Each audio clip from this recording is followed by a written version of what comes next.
Panther people, what up? Scott Fitter and Frank Reich talk quarterbacks and other positions. Here's what I thought about it all. Going on, you watch Panthers Bulls and Phil Perkins. It's a double holiday season. It's the Underwear Olympics and lying season.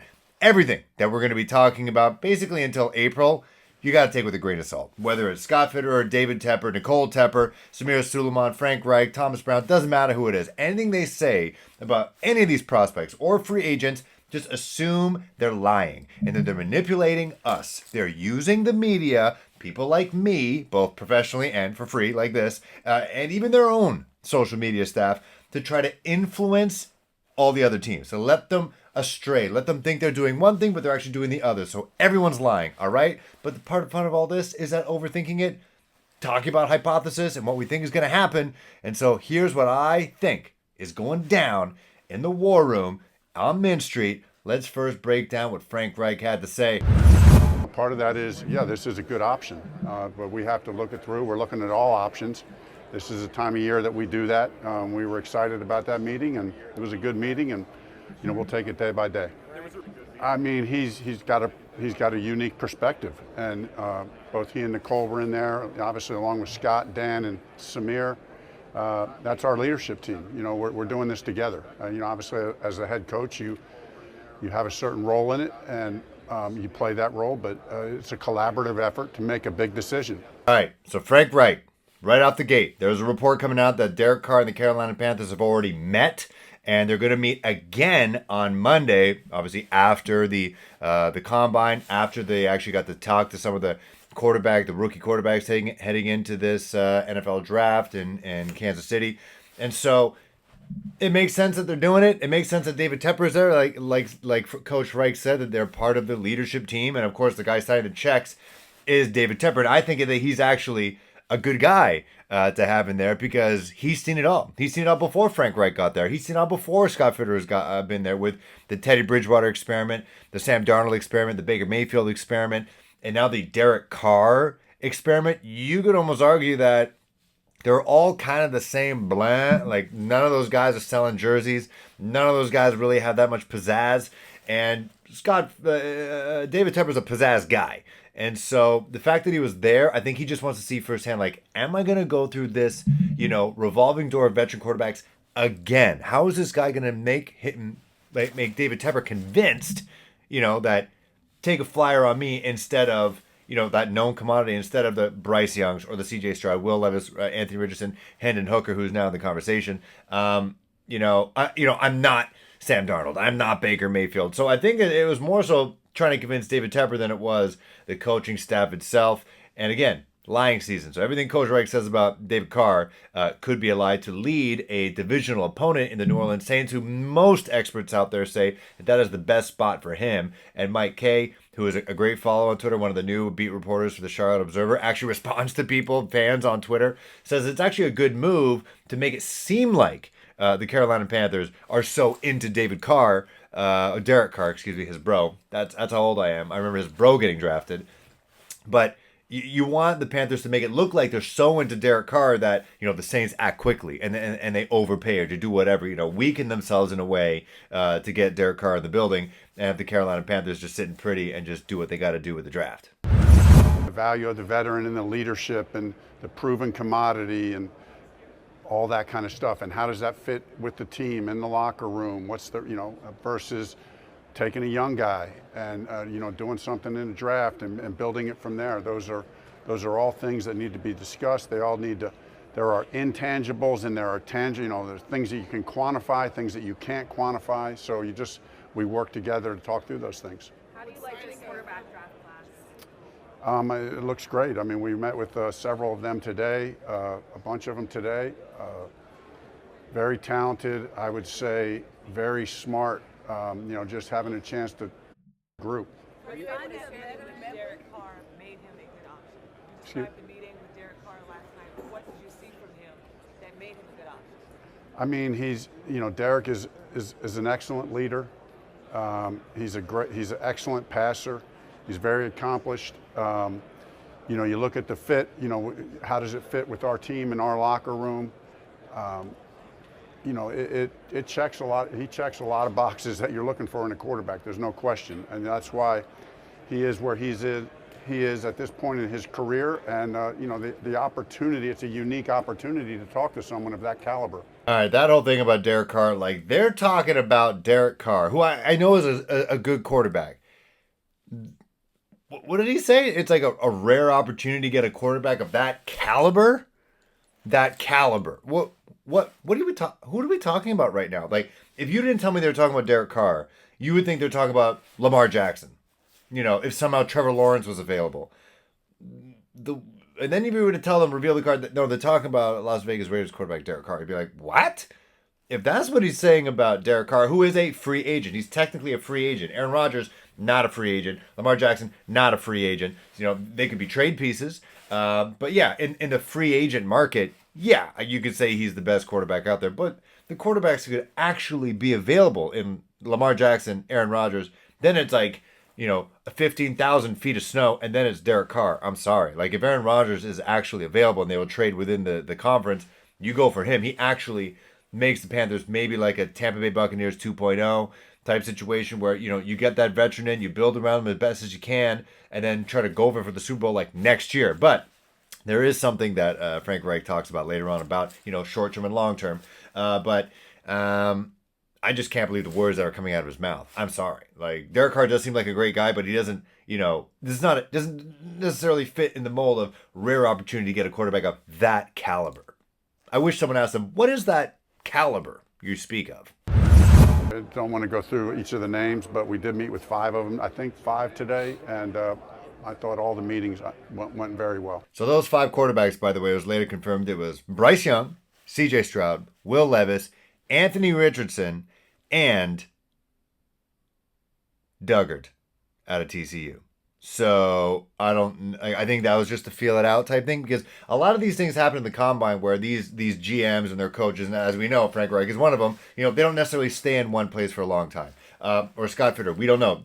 We don't know how much time he's going to have here in Carolina. But, they talk to these guys, not just for their current team, but for their future team. And so whether this Duggard guy from TCU gets eventually drafted, let's say, to the Green Bay Packers, and he doesn't necessarily take the field, Aaron Rodgers is gone, Jordan Love is in, and this Duggard guy performs well in the preseason, and then Scott Fitter is fired with the Carolina Panthers, and he's off with the Los Angeles Chargers. And he says, you know what? We need another backup quarterback. I remember I drafted during the combine. I talked to this guy, Duggard out of TCU, and he's a good cat, good head on his shoulders, good worker. Why don't we pick him out the practice squad over the Green Bay Packers? That's kind of see why they kind of talked to him. I don't see him as a serious option at quarterback. Maybe if they don't believe in Matt Corral. I didn't use that clip, but he doesn't say too much about Matt Corral. He's just kind of like a guy. He just kind of like came with the house. So maybe, I don't know. He's the only quarterback on contract, so I don't know how they get out of that unless it's a trade. But I can see the cat out of TCU being an option if they pick up a veteran quarterback like Derek Carr, Aaron Rodgers, or Lamar Jackson, and they need a backup of some kind who's also a do-it-threat quarterback like this cat is. So I can see that being another option. Again, keeping all their options open, but all the other guys make sense. Didn't talk to Hendon Hooker, though, I don't think. I don't think that was listed. Derek is, he's going to be 32 years old, so, it's kind of prime quarterback years. So there's still a good 5-year window, there's still a good 5-year window there. So, sure, we're like every team. We want to win the division next year, but you really have to look beyond that as well. Right there. This was, when I saw this on Twitter, I was like, Frank had a little bit more energy than normal. He actually talks about Derek Carr out there. I just feel like because it's Lion season so much, some people were saying that he was talking glowingly about Derek Carr. I actually think that was, I think I'm using this term right. No. See that right there? What he just said about Derek Carr, I don't buy a gosh darn thing about that. First of all, he contradicts himself. He says Derek Carr is only 32, and then goes on to say he's got 5 more good years. But then right after that, he talks about, sure, we want to win the division right now, but we also need to think about the future, the next 10 years. So you talk about a guy who could maybe win you the division next year. Sure, great. But you want to win the division for the next 10 years. That's what Dan Orlovsky said on ESPN earlier this week, saying getting any of these rookie quarterbacks will help the Carolina Panthers be dominant for the next 10 years. You want to be good for, they want sustained success. They don't want 5 years success. Everyone wants and is striving for that Tom Brady, the guy who's with the same franchise for a decade plus. That's what they want. It makes the most sense. And Scott Fitterer said that previously before this, that, that is the financially, that is the best way to continue, building a contender with the same team, is because you get that rookie quarterback, 5 solid years of them making basically nothing, and then you just build around them. That's the best way to build the team. And so to say that Derek Carr is 32, he's got 5 more prime years of making $30 million plus per year, but then saying you want to build long-term sustained success, that's not how you do it. So everything he said there, in my opinion, is just all smoke and mirrors. What makes Bryce Young such a great quarterback prospect in this draft? Highly intelligent, very fast processor, very poised, accurate passer, playmaker. He checks a lot of boxes. I mean, no moment's too big for him. Very, very, very good player. Seems like a great young man. Very impressive. Is the size ever a concern for a quarterback in this league, being as physical as it is? Yeah, I mean, it's always, yes, it is a concern, but is it something that, no, look at Drew Brees, right? I mean, we look at Russell Wilson. So are there very many quarterbacks his size that are, high picks? No, they're not, but there are exceptions to that, and there's good reasons that there's exceptions to that. All right, Frank Reich goes on to say that everything he's heard about Bryce Young, he's earned it. It's not just made up. So everything they say about him being a gamer, a Steph Curry type, a Chris Paul type, as Dane Parsons said back in the day in one of our profiles of Bryce Young. It seems like he definitely likes Bryce Young a lot. Again, lying season. He definitely likes everything about him. He does kind of match up with everything that he was describing in his press conference about what is his ideal quarterback: cool under pressure, playmaker, accurate.